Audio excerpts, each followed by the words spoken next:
So I'm not going to pretend like I've been following the politics of Ireland very closely over the last 3 years, but it has become abundantly clear to me that the people of Ireland have been voting in a bunch of racists as the leaders of their country. And on top of this, these leaders that they voted in are more concerned with shutting down and censoring the very citizens of Ireland, the people that have been living there for generations, who are sharing their thoughts and their feelings about the current immigration crisis that's going on in Ireland, with increased crime rates, people getting stabbed, resources going to fund immigrants into the country, and the leadership is trying to do nothing but shut these people down and call them racists. I got a few clips that you need to see from Ireland. Here's the first one. I spoke to a detective in Pearse Street on Saturday who was actively engaged with the social media companies throughout Thursday, who was actively engaged with TikTok, actively engaged with Meta, so Instagram and Facebook, who was actively engaged with Twitter or X.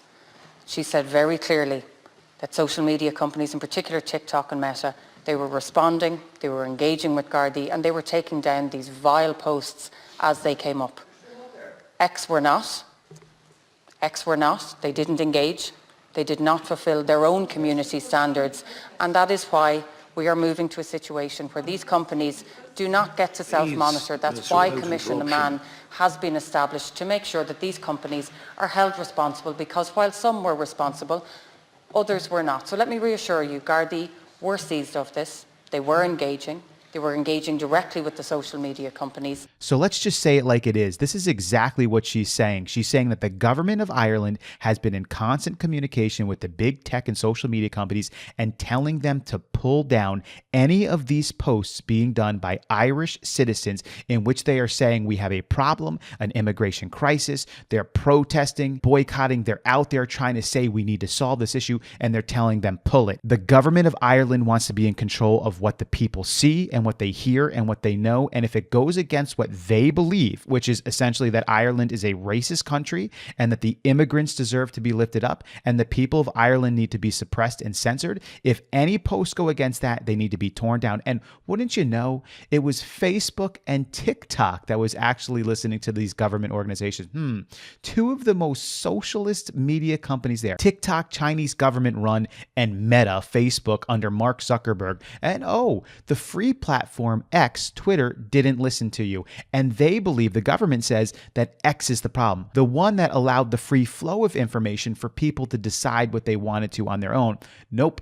We got to squash that one. We're going to shut it down. People of Ireland, what have you been doing over the last 3 years? Who have you been voting into your country? These people who care so little about you, just want to suppress your ideas, censor you, and lift up people from other areas, specifically the Middle East and Muslim countries. But it's even worse than this, because the leaders that you voted in think that you are all just a bunch of racists. Check this out. While it's true that the Irish have known a fair share of oppression, the reality is during that oppression we still maintained our invisibility cloak of white privilege. And we often hear about white privilege, and it hadn't really occurred to me that I had white privilege as well, but now, listening to you, I understand that I do have a privilege. I think we shouldn't forget that our Parliament still looks very male, very stale and pale.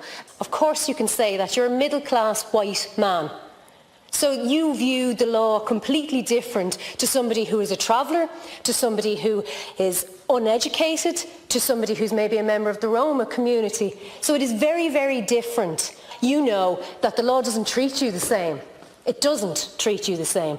You, as a white privileged man, how does my debt impact your life? I think it's worth putting on the record of this House that concept of white privilege and how that can be normatised in our own lives. And, you know, we as we develop as a society and a more racially integrated society, I think need to become more and more conscious of that within our own politics and the advantage that has brought, but the corollary being that your whiteness is itself an advantage, and to really understand that. I often observe young people as they walk together. One of their party or two of their party will be from, you know, their background maybe from a different country, and they are, you know, celebrating that and they're engaged in that much more so than the very dull, white, pasty Ireland that I grew up in. I think what we need to do in our own political system is to call out the hypocrisy of standing in a parliament like this, full of white people, and saying as racism is something that other people do, because it's what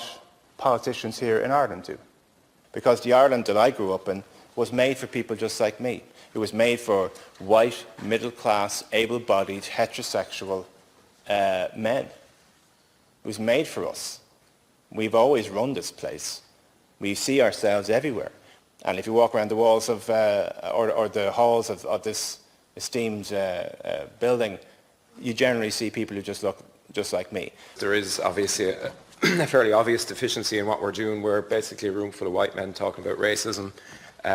So just to name that. One thing I strongly agree with the Deputy on is the need to set a target to have a number of people from ethnic minorities in areas of the public service. We have a health service that's very diverse, although less so as you go up towards the senior positions, not so much in the Gardaí, not so much in the Defence Forces, not so much in the education sector, as the Deputy mentioned, not at all in the civil service, which is very white, including the Department of Equality, for example, and that actually needs to change. There's serious work that needs to be done in the context of Irish politics, because even when you look at a male-dominated politics, who are the males dominating that? And the majority are more privileged, are predominantly white. There is very little ethnic visibility across any of that. So measures need to be put in place to start looking at that. Yeah, the last thing we want to do is replace a bunch of straight white middle-class able-bodied men with a bunch of straight white middle-class able-bodied women. Enough. Let's call this what it is. These people are racists. When did it become okay to call white people pasty and dull and laugh about it like it's funny? This is Ireland.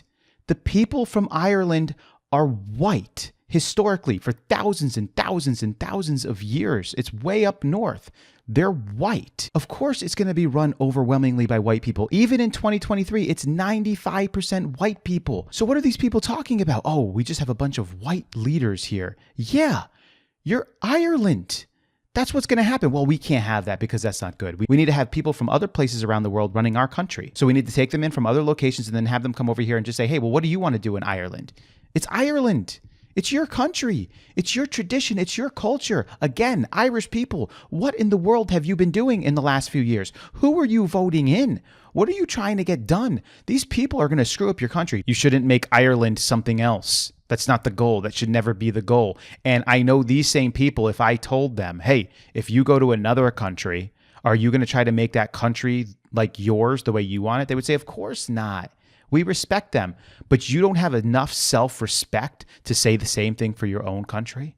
To say, hey, when people come over here, we're not going to make it into another country. They have to integrate into what Ireland is. You don't have enough self-respect for your own country and your own self to say that, but you have it for other people? It's crazy. Disease of the brain that these people have. What do you think? Leave your comments below. I'll catch you guys in the next one.